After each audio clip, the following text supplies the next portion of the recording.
A million self-help gurus, productivity hacks, and inspirational quotes promising to turn you into the ultimate, optimized human being. But here's the thing. Sometimes, this constant pressure to improve yourself can actually do the opposite. It can destroy your confidence and leave you feeling like you'll never be good enough. Think about it. You spend hours reading about how to be more productive, and then you beat yourself up because you didn't conquer your to-do list today. You watch videos on building rock-solid confidence, but then you trip and spill your coffee in the break room, and suddenly you feel like a total failure. See what I mean? So today we're going to flip the script.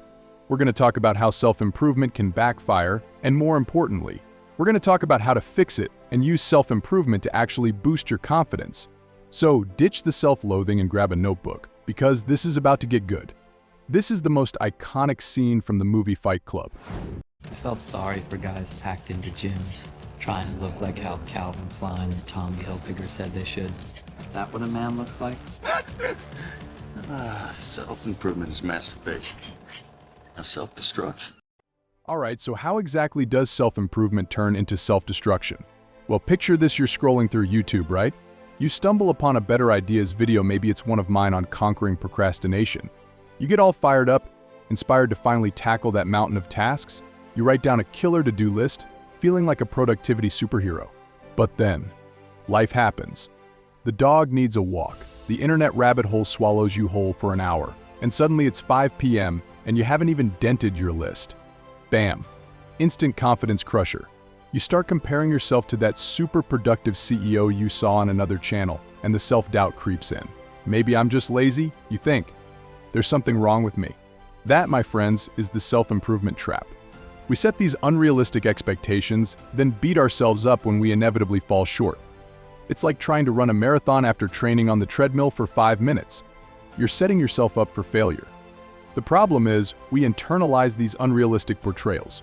Self-help gurus become the new drill sergeants, barking orders about hustle, optimization, and peak performance. We chase these external standards, this idea of what we should be, and lose sight of who we actually are and what truly matters to us. The constant pressure to improve breeds perfectionism. We get stuck in this analysis paralysis loop, overthinking every step, terrified of making a mistake. This fear of failure holds us back, keeps us from taking risks and trying new things, and guess what happens when you never step outside your comfort zone? Your confidence stagnates. But here's the good news: there's a way out of this self-improvement cul-de-sac. The key is to shift your mindset. Instead of focusing on what you're not, focus on what you are and what you can do. Here's how. Celebrate small wins. Seriously, pat yourself on the back for those tiny victories. Made your bed this morning. Good. Knocked out one item on your to-do list. These little wins add up and build momentum.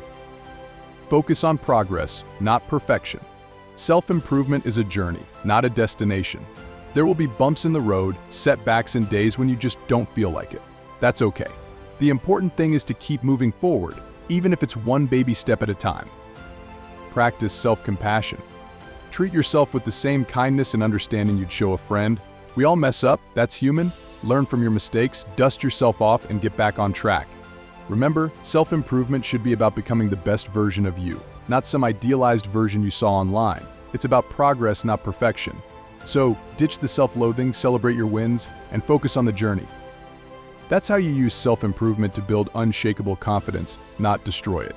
Now, I'd love to hear from you guys in the comments below. Have you ever felt discouraged by self-improvement culture? What are some ways you stay positive and motivated on your own self-improvement journey? Let's chat.